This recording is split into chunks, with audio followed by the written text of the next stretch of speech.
اچھا اب ایسی عورت کو مرد قابو کیسے کرے گا؟ بڑی کالز آ رہی ہیں، ہم ریسیو نہیں کر پا رہے بیکاز امپورٹنٹ ٹاپک دیکھیں ایسی عورت جو بدتمیز ہے، بد زبان ہے، بد اخلاق ہے اور اپنے شوہر کی عزت نہیں کرتی ہے، ایسی عورت سے بات کرنا میں سمجھتی ہوں کہ مرد کو کچھ عرصے کے لیے اس کو یہ بتانا چاہیے، ریلائز کروانا چاہیے کہ اس کی بدتمیزی کی وجہ سے، اس کے ایٹیٹیوڈ کی وجہ سے مرد اس سے بات نہیں کر رہا۔ آپ ایک ہی جگہ پر رہیں، آپ ابھی فیصلہ مت کریں کہ آپ نے جو ہے وہ الگ ہونا ہے۔ کسی بھی بدتمیز انسان کو ٹھیک کیا جا سکتا ہے۔ دیکھیں اگر کسی کی نیچر میں شامل ہے نا بدتمیزی کرنا، جینیٹیکلی جو ہے وہ لوگوں کو کچھ یہ گفٹ عورتیں لالچی بھی ہوتی ہوتی ہیں، لالچی بھی ہوتی بدتمیز ہیں، کچھ لالچی ہوتی ہیں، کچھ خودسر ہوتی ہیں اور کچھ جو ہے نا بس ایسی نخرے، چڑچڑا پن، منہ بنا کے رکھنا، خوشحال نہیں رہنا۔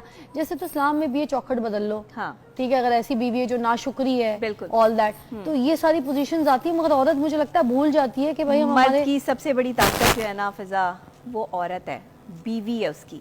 مرد کی سب سے بڑی کمزوری اس کی بیوی ہے۔ اگر اس کی بیوی اچھی نہیں ہے نا تو آپ اس مرد کو دیکھیں، مرد 30 سال کے بعد جو ہے اگر اس کی شادی ہو جاتی ہے وہ بوڑھا ہونا شروع ہو جاتا ہے، اس کی پرسنالٹی چینج ہو جاتی ہے، وہ جلدی جو ہے وہ اس کی سکن جو ہے وہ ڈھلنا شروع ہو جاتی ہے۔ کیوں؟ کیونکہ آپ نے اس کا خیال ہی نہیں کیا۔ آپ نے صرف اپنی ڈیمانڈنگ جو ہے وہ آپ سچویشن میں رہی کہ مجھے یہ چاہیے، مجھے یہ دو۔ اب وہ آپ کو یہ سب کچھ پرووائڈ کرنے کے لیے خود کتنا جلا ہے۔ یہ مرد جو ہے اس درخت کی طرح سے ہے جو خود دھوپ میں جل رہا ہے لیکن اپنے جو تعلق والے ہیں، جو رشتے ہیں، ان کو سایہ دے رہا ہے۔ بالکل صحیح کہہ رہی ہیں۔ اتنے کپل دیکھو، کپل میں بیویاں سجی ہوئی ہیں، برانڈڈ جوڑا، کپڑے، چوڑی، لینس، بال، بلو ڈرائی، پارلر، اور مرد بیچارے ٹڈ نکلی ہوئی ہے، ٹنڈ نکلی ہوئی ہے، بال اٹھ جاتے ہیں مردوں کے، دیکھنے بھی قابل نہیں رہندے ہوندے، جبکہ ہو سکتا ہے ان سے زیادہ سونے پیارے ہوں جب ان کی اماں نے ان کے بیگمات کے حوالے کیا ہو، مگر خیال نہیں رکھتے۔ اور بیگمات کو پسند ہے کہ ایسے میاں ہمارے ٹنڈ نکلی ہوئی، باہر کوئی لڑکی پسند نہ، جان بوجھ کے شیمپو میں مجھے لگتا ہے کہ فائنائل کی گولیاں ڈال دیتی ہیں۔ اچھا کچھ خواتین نا بہت زیادہ پوزیسو ہوتی ہیں، وہ کہتی ہیں ہمارے شوہر کو کوئی دوسری عورت نہ دیکھے، تو وہ اس وجہ سے بھی خیال نہیں کرتی، اس وجہ سے بھی خیال نہیں کرتی کہ اچھا نہ لگے، کسی دوسری عورت کو نہ اچھا لگ جائے۔ اچھا تیار ہو کے میاں بھی اگر آفس اچھی طریقے سے چلے جائے تو کہتی آج کیوں اتنا تیار ہو؟ بھائی تم صبح شام تیار ہوتی ہو، سرخی پاؤڈر لگا کے رکھتی ہو، تمہیں نہ پوچھے تو تم اس کو آج کیوں اتنا تیار ہو؟ 2 منٹ پرفیوم زیادہ لگا لے، پرفیوم کیوں اتنا زیادہ؟ اپنے ہی ٹوٹا ہوا بال کندھے سے نکال کے کہیں گی اے کی ہے۔ یار اس پہ بہت زیادہ بات کرنی ہے، بہت بڑا ٹاپک آپ نے رکھ لیا ہے، ٹائم آپ نے مجھے بہت شارٹ دیا اس کے لیے۔ اینڈ میں بتا دیں کیا کہیں گی اپنی فینس کو؟ جی میں یہ کہنا چاہوں گی ان بیویوں کو جو شوہروں کے ساتھ بدتمیزی کرتی ہیں، یہ صرف ان لوگوں کے لیے ہے۔ آپ یہ چیز یاد رکھیں کہ اسلام نے مرد کی عزت کا حکم دیا ہے۔ شوہر آپ کا حاکم ہے، آپ کا محافظ ہے، آپ کا پروٹیکٹر ہے۔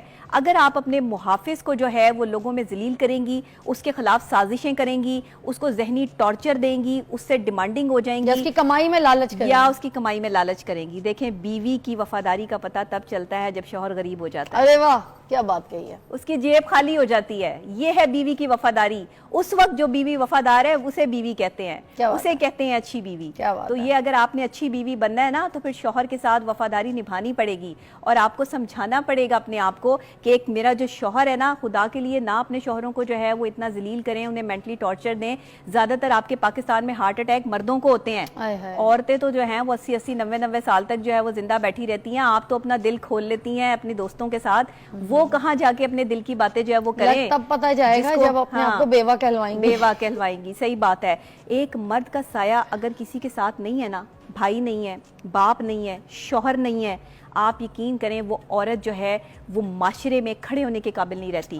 مرد اس کو ذلیل کر دیتے ہیں، مرد طرح طرح کی باتیں کر کے اس پہ لان تان کر کے اس کو غلط عورت ثابت کر دیتے ہیں، صرف اس وجہ سے کہ ایک مرد کا ساتھ آپ کے ساتھ نہیں ہے۔ تو اگر خدا نہ خواستہ تمہارے شوہروں کو جو ہے وہ تمہاری اس مینٹلی ٹارچر کی وجہ سے کچھ ہو گیا، یا وہ جو ہے وہ سروائیو نہ کر پائے اتنا عرصہ، تو بچے کیسے سنبھالیں گی؟ ایک عورت تو 20 کلو آٹے کا توڑا تو آپ اٹھا نہیں سکتی، تو آپ کو مرد کی ضرورت نہیں ہے۔ یہ جو لبرل خواتین ہیں جو کہتی ہیں کہ ہمیں مرد کی ضرورت نہیں ہے، کیسے مرد کی ضرورت نہیں ہے؟ آپ کو تو اپنی مینٹلی سیٹسفیکشن سے لے کے فزیکل تک جو ہے وہ آپ کو مرد کی ضرورت ہے، تو پھر آپ کیسے کہہ سکتی ہیں کہ مرد کی ضرورت نہیں ہے؟ مرد کے بغیر تو معاشرہ کمپلیٹ نہیں ہو سکتا۔